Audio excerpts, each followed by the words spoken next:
यही देख करके बार बार आपको समझाया जाता है, ए भाई चूक मत करो। किसी से वैर थोड़ी है, द्वेष थोड़ी है।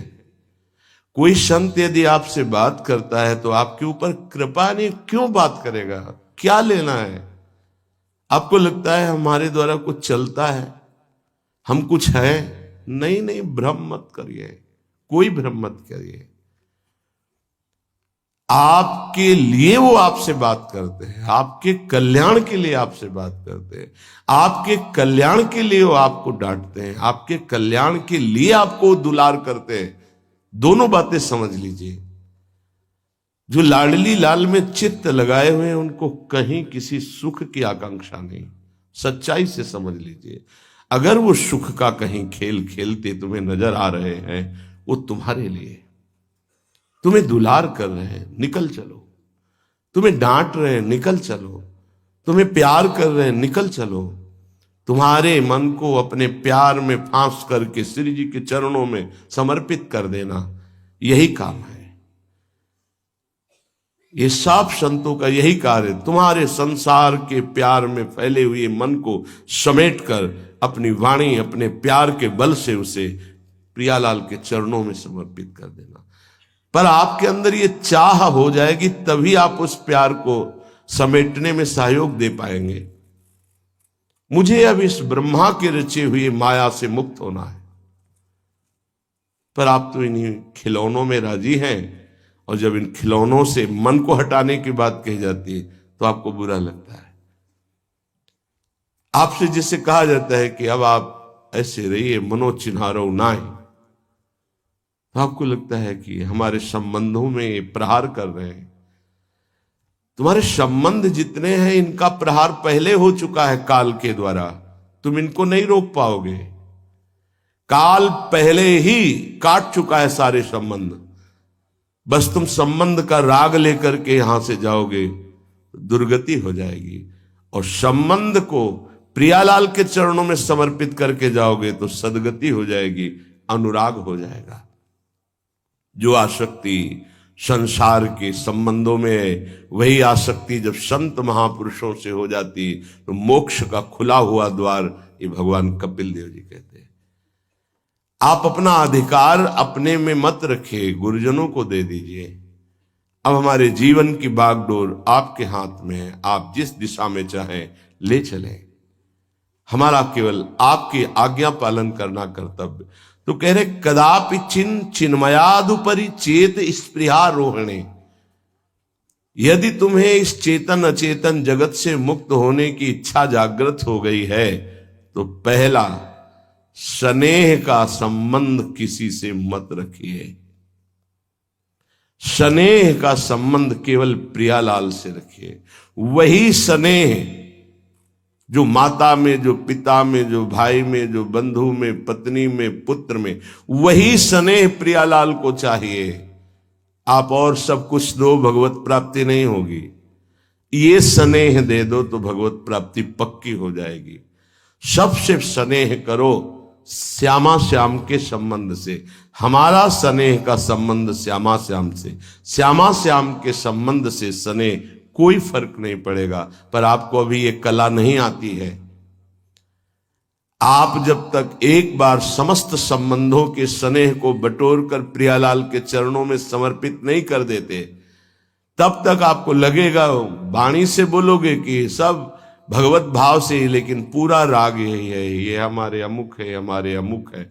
इसलिए इस रहस्य को समझो, पहले हटो, फिर जब वो राग अनुराग में बदल जाता है तो फिर पूरे विश्व से प्यार करो, कोई फर्क नहीं पड़ेगा। सब जीवन सो प्रीति रीति निवाहत आपनी, क्योंकि वो रीति जानता है। हमारी रीति श्यामा श्याम के संबंध से ही सबको मानना। एकांत की रति विधान करो, शब्दों को समझिए। एकांत की रति विधान करो, अर्थात हमारे हृदय देश में केवल इष्ट और गुरुदेव के सिवा किसी से प्रीति नहीं। पर बहुत इस बात से हम कमजोर हैं। कहीं न कहीं हम अपनी प्रीति, हमारा दोस्त है, हमारा मित्र है, हमारा रिश्ता है, हमारा संबंध है, तो श्री जी करुणा करके आपको लाई अपने संबंध पुष्ट करने के लिए, फिर भी आप अज्ञानवश उन्हीं संबंधों को पुष्ट करते हैं जिससे आपकी दुर्गति हो जाए। जो आपके, अरे एक हिरन के बच्चा के संबंध ने एक जन्म नष्ट कर दिया, फिर और किसकी बात करें। इसलिए एकांत की रति विधान करो। एकांत की आपकी रति हो चुकी है, इसका परिचय आपके सामने भारी विपत्ति आई, मन केवल श्री जी में, भारी संपत्ति सुख संपदा केवल श्री जी में मन, यह है एकांत की रति। अब उसको कोई विचलित नहीं कर सकता। जहां विषयी जन रहते हैं, विषयी जन संभाषण करते हैं, उस स्थान में, उस भीड़ में, उन लोगों के बीच में अरुचि हो जाना। रतिम मदन मोहने विदधताम तदेकांतिकीम। एकांत की भक्ति, विरति, जन समुदाय, प्रपंच भाषण करने वाले, इनसे संबंध नहीं। ना संतु जनतापने प्रतिवसंतु वृंदावने।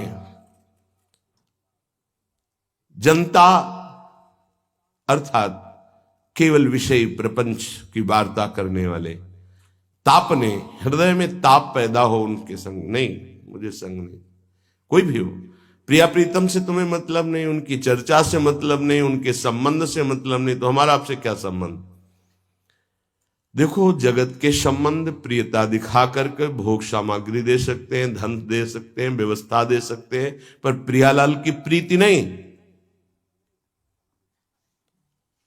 पूज्य श्री रघुनाथ दास गोस्वामी जी जब अपने गृह का त्याग करके महाप्रभु चैतन्य देव की शरण में गए, तो 2-3 दिन जो महाप्रभु को भिक्षा आती थी उसी से महाप्रभु दे देते थे।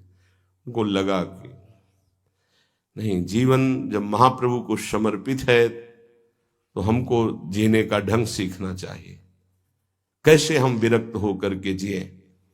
इतने में घर से भेजे हुए बहुत से सेवक, रुपया, सामग्री, रसोईया सब आ गया, क्योंकि बहुत बड़े धनी थे उनके पिताजी, और पिता के भाई दोनों के बीच में एक लाड़िले पुत्र थे पूज्य श्री रघुनाथ दास गोस्वामी, जिनकी समाधि राधा कुंड में विराजमान है।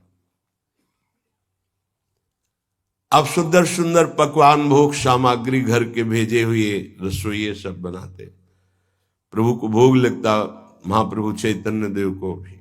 और फिर विचार किया, क्या ये माता पिता के द्वारा दी हुई सुविधा वैराग्य में कलंक नहीं है? मेरा जीवन प्रभु के लिए, क्या मैं प्रभु आश्रित नहीं जी सकता? जब विरक्त हो गया तो माता पिता के द्वारा दी हुई भोग सामग्री से जीना निषेध है। प्रवृत्ति और निवृत्ति 2 मार्ग हैं।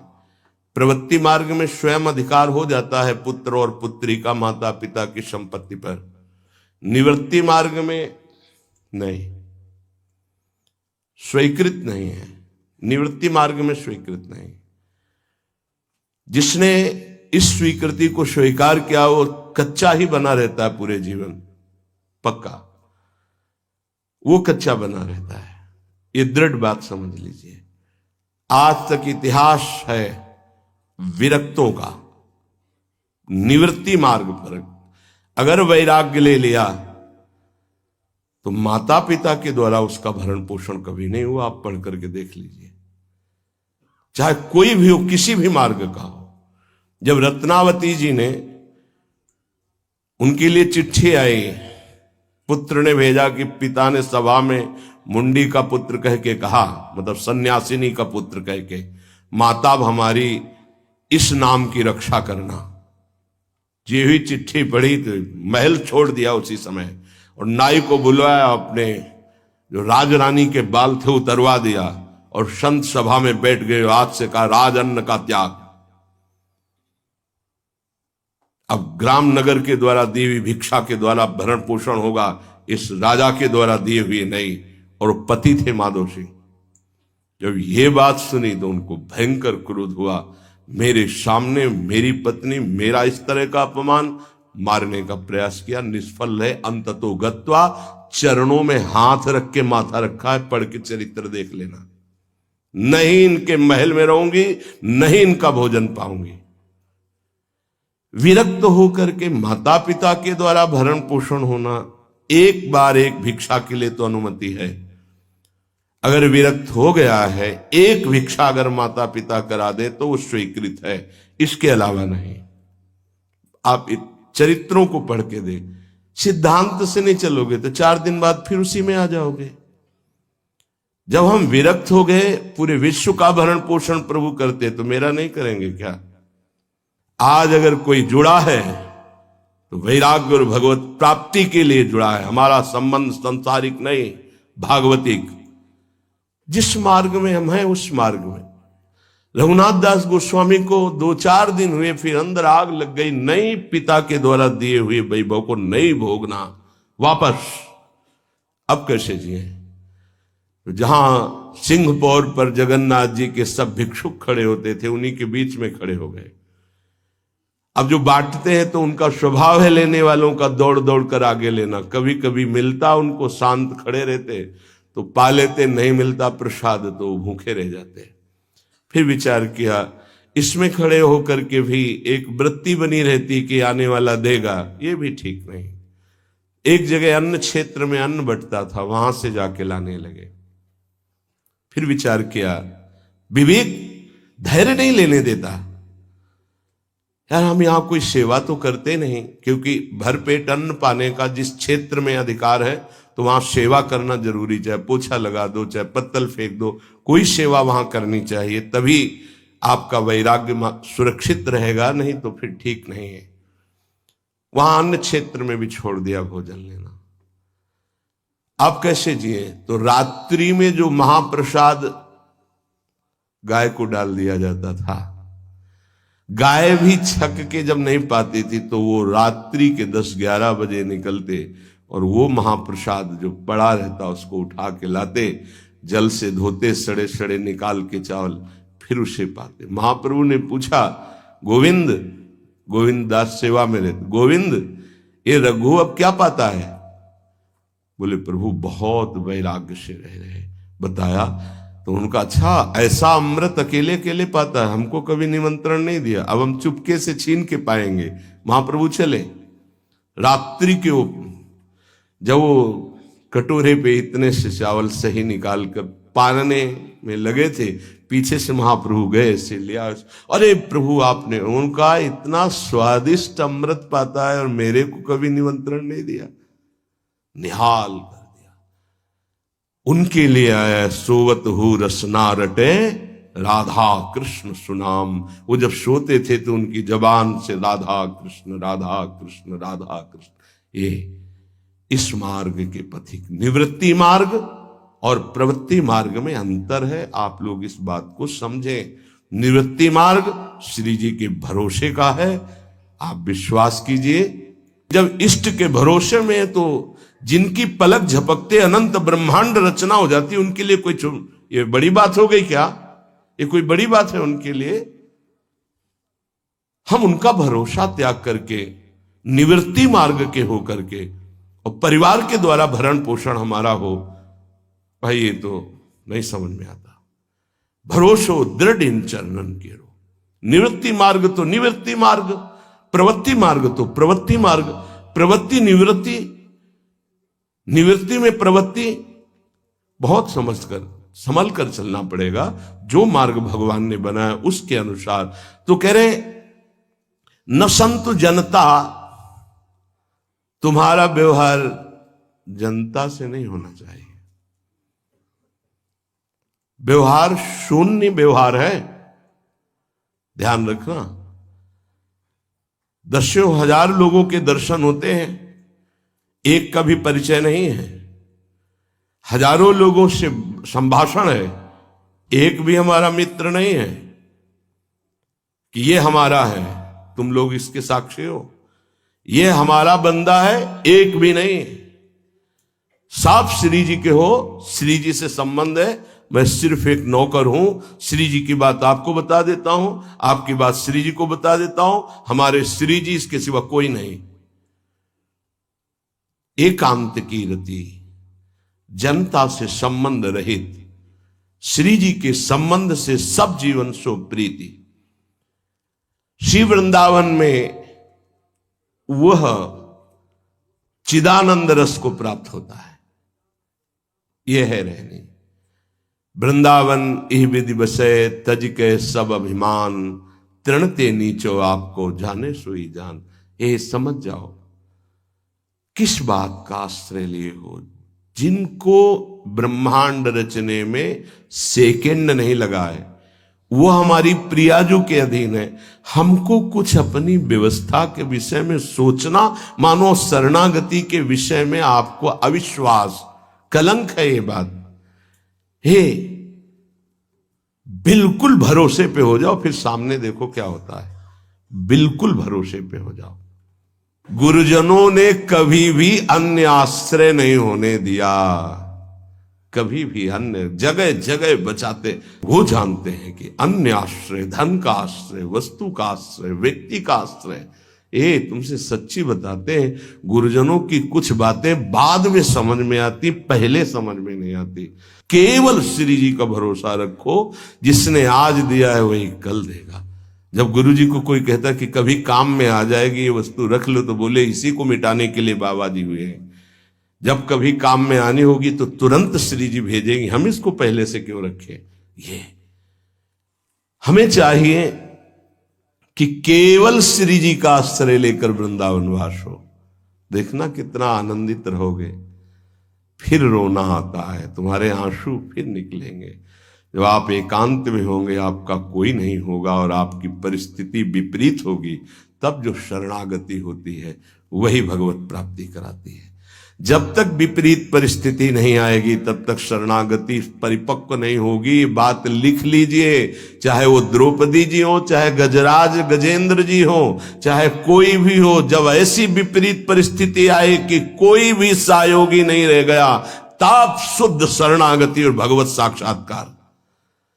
उस दिन के लिए तैयार रहो और मांगो कि हमारी आसक्ति का नाश करने के लिए परिस्थिति ऐसी दे दो प्रभु कि सिर्फ आप पर दृष्टि हो, सिर्फ आप पर, ना कोई हमारा, ना हम किसी के, सिर्फ आप। मेरे तो गिरधर गोपाल, दूसरों न कोई।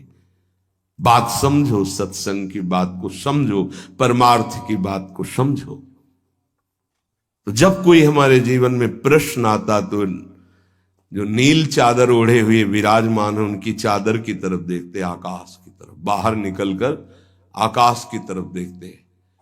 तत्काल उत्तर मिला है हमको, तत्काल भाग, यहां से भाग। झोला टांगा, रात्रि में भागे, जब भागे तब रात्रि में भागे। भागो भागो भागो, भागते भागते अब पायो परम विश्राम। अब वृंदावन, श्री वृंदावन विश्राम, सब सोहित निष्काम मत, श्री वृंदावन विश्राम। हे, भागते रहो, संबंधों से भागते रहो, आश्रयों से भागते रहो। एक आश्रय केवल हरि गुरु का, बस एक विश्राम स्थल। जैसे आप रखो, जैसे आप रखो, हम उसी में राजी हैं। समस्त प्राणियों को वृंदावन के नमस्कार बुद्धि से देखो। देखो यहां की रहनी, वृंदावनी विधि बसे तज के सब अभिमान, तृणते नीचो आपको जाने सोई जान। तृण से नीच अपने को जो जानता है सबको नमस्कार करेगा। और सच्चाई में देखो तो ऐसा ही है, कुछ नहीं है। कोरा अहंकार केवल है। क्या है हमारे अंदर? कुछ नहीं। अगर गुरु कृपा न हो, प्रियालाल की कृपा न हो, तो कुछ नहीं। हाथ उठा के कहते हैं कोई बल नहीं है। बल है तो वो है, नहीं तो वो नहीं, तो कुछ बल नहीं। क्या बल है? आप देखो, अंदर से देख लो बैठ के, तुम्हारे अंदर क्या बल है। फिसल कर गड्ढे में गिरने का तो बल है, लेकिन गड्ढे से निकलने का बल तो नहीं है। फिसलने में क्या बल? फिसल कर गिरने का तो है, लेकिन गिर के संभलने का बल ये केवल गुरु का बल है, ये केवल इष्ट का बल है। इसलिए श्री धाम वृंदावन का आश्रय और वास स्वीकार करो। सबसे छोटा अपने को समझो, समस्त प्राणियों को नमस्कार करो। क्यों? क्योंकि कहीं कोई वृंदावन में किसी का अपराध न बन जाए। नमंतु ननु जंतु कानिह नमंतु रस्तु क्वचित। कहीं ऐसा ना हो जाए यहां किसी भी जंतु का, किसी भी जीव का, किसी भी शरीरधारी का अपराध न बन जाए। अगर वृंदावन में कोई अपराध ना बनने पावे और सबको हम नमस्कार करके रहें और श्री जी का केवल भरोसा रहे, तो आप चमत्कार देख लेंगे, अध्यात्म आपके अंदर प्रकाशित हो जाएगा। जैसे जैसे अध्यात्म प्रकाशित होता है वैसे वैसे शांत होता चला जाता है, मन शांत होता चला जाता है, कोई वासना हृदय में नहीं रहती। पूज्यपाद श्री उड़िया बाबा जी महाराज से प्रश्न किया, पीछे वर्णन किया गया था कि बड़े बड़े महापुरुषों की ये लोग निंदा क्यों करने लगते हैं, क्यों द्वेष करने लगते हैं? वो तो किसी से द्वेष नहीं करते। जितने महापुरुष हुए उनकी निंदा हुई है, वर्तमान में जितने हैं तो आप देख लो सैकड़ों अगर नमस्कार करने वाले तो कुछ निंदक आपको मिलेंगे। ऐसा क्यों होता है? क्योंकि संत तो किसी से द्वेष नहीं करते, द्रोह तो उनके हृदय में होता नहीं, अद्वेष्टा सर्वभूतानाम। फिर ये क्यों होता है, निंदा क्यों कहते हैं? तो कहते भगवान की दो शक्तियां हैं, एक है माया और एक है प्रेम भक्ति। जो प्रेम भक्ति से विमुख उनके हृदय में माया शक्ति का प्रभाव रहता है, यद्यपि उनका द्वेष भी इसी से होता है। उनकी महानता देख करके वो वहां चल तो सकते नहीं, तो उनका द्वेष बन जाता है।